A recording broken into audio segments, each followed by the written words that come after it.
Sisko doesn't believe Garrick is a simple tailor. Quark paints Natima's face with honey. And Garrick thinks some people should never be promoted. Hello, everybody, and welcome to The Seventh Rule with Cirroc Lofton. Hello, everybody.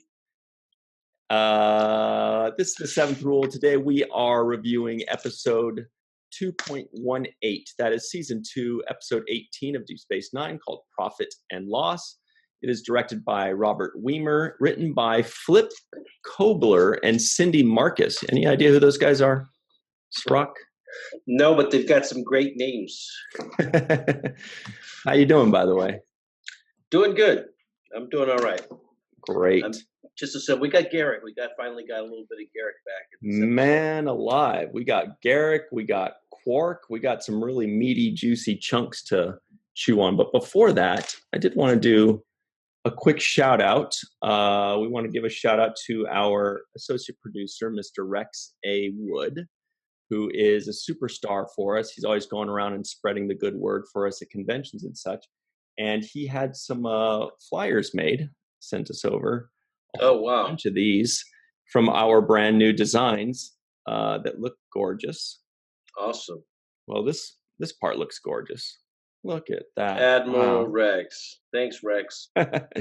So thank you to Rex Wood out in Kentucky, but he's always calling in from everywhere. I think today he's going to call in on the free-for-all from some other place like Minnesota. Wasn't he in Omaha or something recently? Yeah, he's everywhere, man. He is. He's just the traveling AP is what he is. Rex the traveling AP. So Admiral Rex Wood. He's always got a lot of cool cosplay for us, too. He does. So let's dive into this episode. What do you say? Okay. I mean, we might as well, right? That's what we're here for. Let's do it. Cool. So Natima and the Cardassians. First things first, actually, before we dive too much into it, I did have a question for you while I was watching this episode. Yeah. I kind of remember thinking like, man, it would be so freaking cool to just wander around on Deep Space Nine, on the promenade at Quark's bar. And I realized you did that for 7 years. What I did.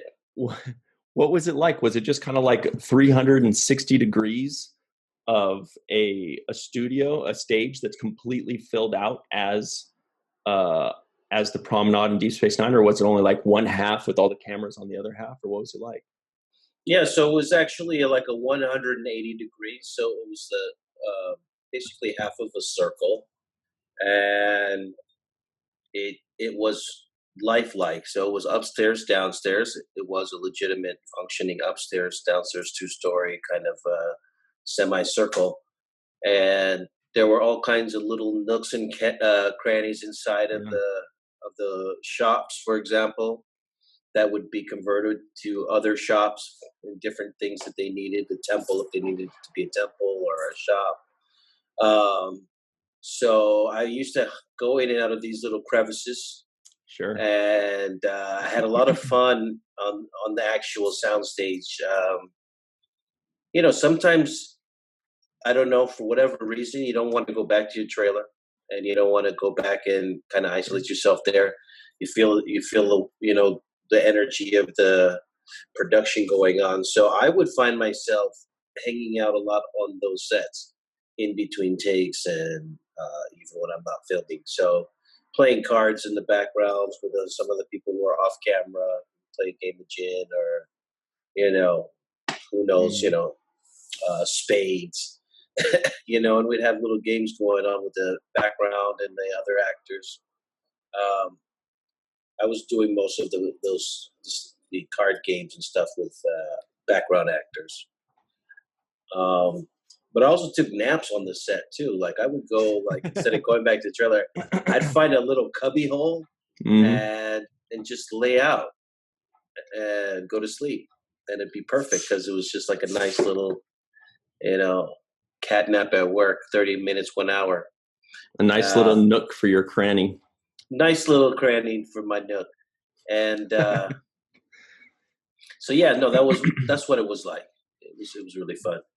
Hey, no, I kind of was thinking about that because, I had the chance to be on a few sets like that. The biggest one was on the set of the first G.I. Joe movie, like 10 years ago or something. And it was 360 degree. The entire stage was was a tri-level, 50-foot high GI Joe base. And so, it had like the elevators, it had like, all the nooks and crannies, it had rooms, it had locker rooms and all this stuff. And the fun part was looking through all the attention to detail. Like you go into a locker room, even though the camera might be 300 feet away or something, and you're here in this like locker room and you're looking and they have like little vending machines with sodas and all these like fake ones, with fake names. And you're like, wow, the attention to detail that they have to put in just in case the director says, let's shoot something up there, it needs to be ready. And it just made me think like, it must have been incredible to see that on Deep Space Nine, because you're seeing like, little bits of Quark's bar or, the Prophet's temples or whatever like that. I mean, did it have that attention to detail where like everywhere you look, it kind of had cool Star Trek stuff to look at? Absolutely. The panels, for example, that they used when they were in ops, and that they would play on and press buttons and activate different things.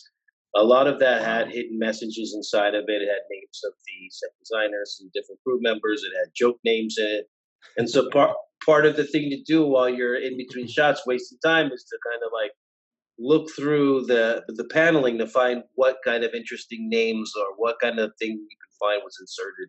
Mm-hmm. And like you said, it's a detail that is inserted in there, but is seldom going to get its moment to shine. Right? People are very rarely going to get a close up on the soda machine in the background, but the detail is still there. I also saw that with the props, for example. A lot of the props were like super cool. The com badges, the tablets that we used. Everything had some kind of like really in-depth hidden jewel in there. A lot of our set designers like to play around, but it's a shout out, and it's really a testament to the level of skill and talent that the guys who build these sets and who make these props, how talented they are, how accurate they are. And the respect for the work too, like that they're just not half-assing it, that they're going out, they're making something as immaculate as possible, just in case it ever needs to be used. And even if it doesn't, just for the respect of the work, just because they don't want to put out a subpar product. And you got to see that every day. Absolutely. And that those are the other guys that kind of don't get as much attention. They're the unsung heroes of our show, but they're the guys who are in the crew making things happen. And I spent time getting to know some of these people in the special effects, visual effects, some of the prop makers, some of the playing spades. Yeah, playing spades, but also talking with them. I had some of the makeup guys in the makeup department make a mask for me for Halloween when it was Halloween time.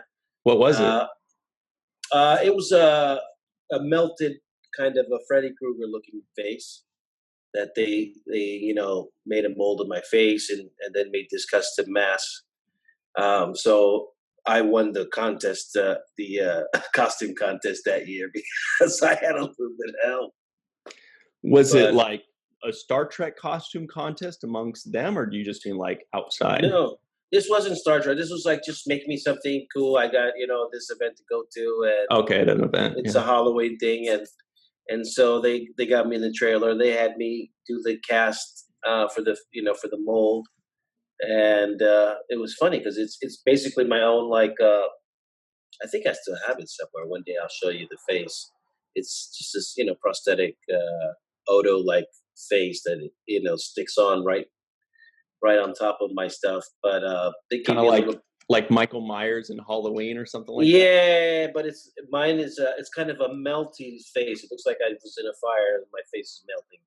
They did a really good job of it. Like Odo in that episode. Yeah, like Odo exactly. With the hot dog fingers and the melty face. Exactly. Oh, that's awesome. I have one of those, my own Odo / Freddy Krueger looking version of it.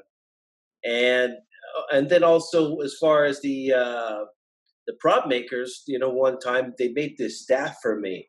I don't know why I asked for this staff. I think it was something that had to do with Moses and the Ten Commandments. And so I wanted this kind of like Moses-like staff. And I went over to the guys over at they had this big wood shop kind of lumber yard, right? Nice. And that's where they would work out of. And I'd go back there every once in a while. And one day I was like, "Hey, can you guys make me a staff like 9-foot tall, a 9-foot staff, 8-foot staff?" And they're like, "Yeah, we'll make it for you. You want us to make it so that it's in 2 pieces, so that you can take it apart?" Wow. So they did, and you're like, "Of course, of course." So I mean, and they aged it and weathered it and made it look all like it was this ancient kind of Lord of the Rings staff, right? I was gonna say, so you were Gandalf before the new Lord of the Rings came out. Yeah, I had the Gandalf staff before the movie, yeah. And we used to walk around I mean, it was so damn heavy, I stopped using it. It was just too real looking. Yeah, real wood. Yeah, I should have said hollow, but this thing, or just not something. Maybe it was like oak or something heavy. Yeah, it was super heavy. It was about 8 feet tall. Really aged, really nice. That I don't think I still have. I'm not sure if I still have that. But yeah, no, the guys are really good at making these sets. So what brought you to that? What brought us here? It was just it was honestly has nothing really to do with the episode. That's just kind of something I was thinking about when I was watching the episode, just kind of looking at the detail of the station and thinking, you know what, it would be so cool to be able to walk around in there. And I realized, that you did. So, I wanted to kind of hear about that perspective. Yeah. I mean, I got to be on a couple Star Trek sets, but those were the JJ movies. And so, I got to be on the bridge of the Enterprise and the corridor, but I never got to be on like a big station set that's Star Trek. I mean, like, it just seems like it must have been really cool. You may not have, it's one of those things where you might not really fully appreciate it when you're there, but then when you look back at it, you're like, damn, that was pretty awesome. Yeah. And it's funny because now that you're saying these things, it makes me think of the areas that I would not hide, but kind of nestle in. Mm-hmm. And you kind of are hiding because you don't want to be in an area where the camera is going to be catching you. So you are technically hiding from the camera. Sure. And so there were these little cubby holes here and there where you could find yourself kind of disappear from the set, but yet you're right there in the middle of the set. And you're hearing them, all the chatter. And you can hear the chatter. So cool. And one of those was at the top of the steps inside a quartz bar. Right at that top of the steps, that spiral staircase. If you kind of hang out at the top of that spiral staircase, people will be like asking where you are. And you could hear them running around back and forth. Okay, that brings me to one more question. Then I swear that we'll cover this episode. But was there ever a time where you were just kind of off doing, like napping or relaxing or doing whatever, maybe not necessarily watching, where you heard something going on set, which was like either people squabbling or a loud noise or somebody playing a prank or something, where you just kind of like had to stand and be like, what the hell's going on? Or like where you had to kind of stop what you're doing and go check out what was actually happening on set? I can't think of that off the top of my head of something like that, but I can remember finding cubby holes to sleep in and getting woken up by commotion, like, hey guys, why don't you keep it down? I'm trying to take a nap over here. Yeah. So that's happened before. And then they look at me like, why don't you go back to your trailer? Yeah, don't you have a trailer? Don't you have a trailer? Yeah. So yeah, those were the kind of the fun moments. Finding those little spots on the set where you're in the mix, but you're far enough removed where people don't know where you are. Cool. All right, let's get to this episode, because I could ask questions about this all day, but we gotta at least cover this for a minute, right? Might as well. Well, yeah. Plus, it was a good episode. It was a good episode. Profit and Loss, episode 18, season 2. opens up with Sisko, Dax, and Kira see a busted Cardassian ship. They ask O'Brien to tractor it in. O'Brien had a pretty sweet gig that week, right? He had like 2 lines, maybe.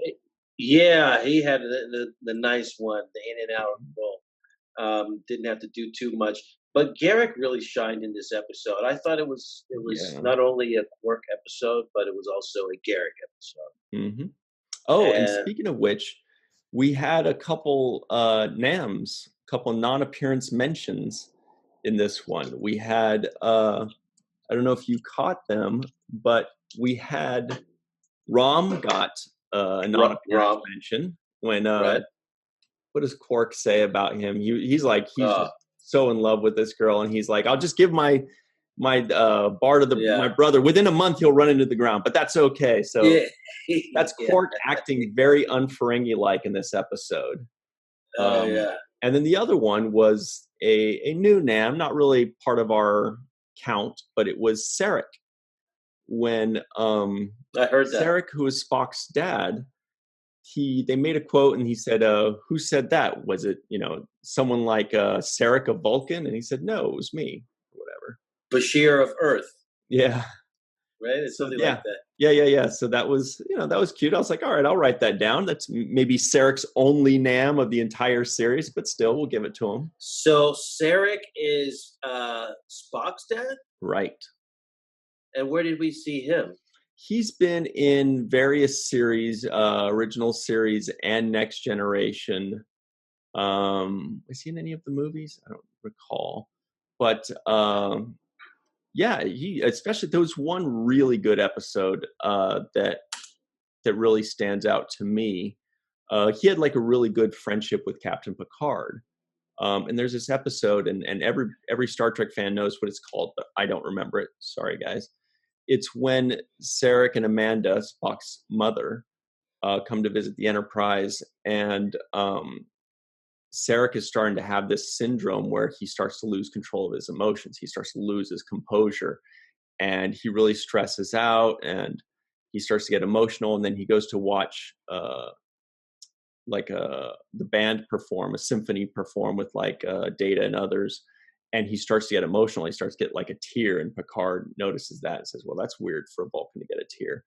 But then in order for Sarek has to keep his composure to conduct this one final peace treaty meeting, between these two warring races or whatever it was. I haven't seen it in a long time.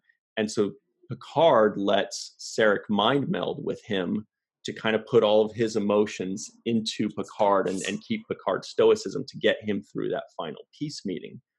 And of course, Picard's like tortured in the room with Deanna Troi helping him through it the whole time. It was a really cool episode, really powerful. But anyway, so that's Sarek, and he gets his one NAM of that. And we also see him in Discovery, right? Is that No, that's yes. Yeah. We see Spock and Sarek. So there have been like 3 actors that have played Sarek. You're right. Yeah.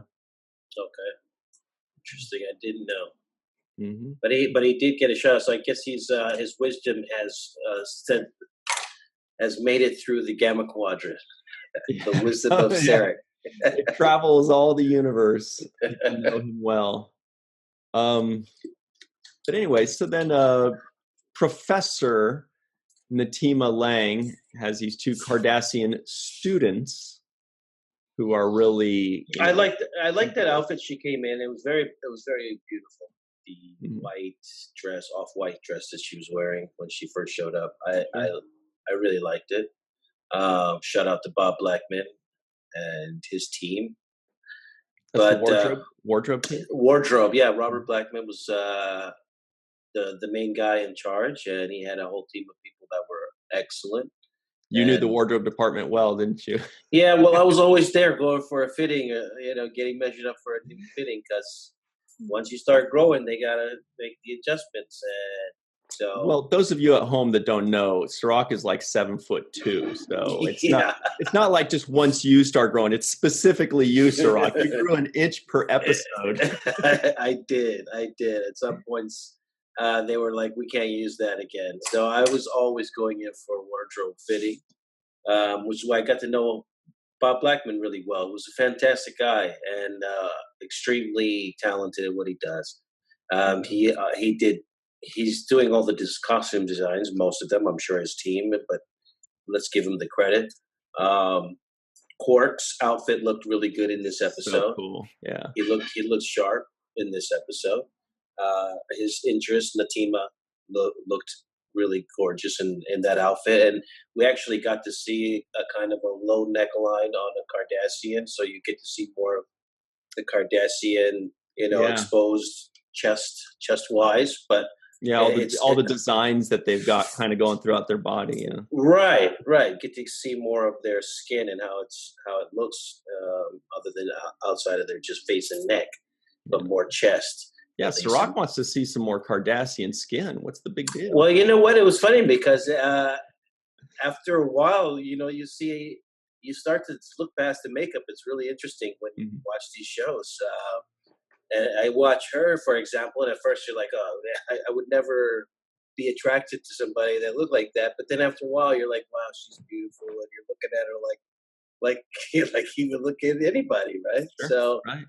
The eyes start to really carry out through, and you start to look at her eyes, and you start to look at their personality and the things that are, what makes the person. So right.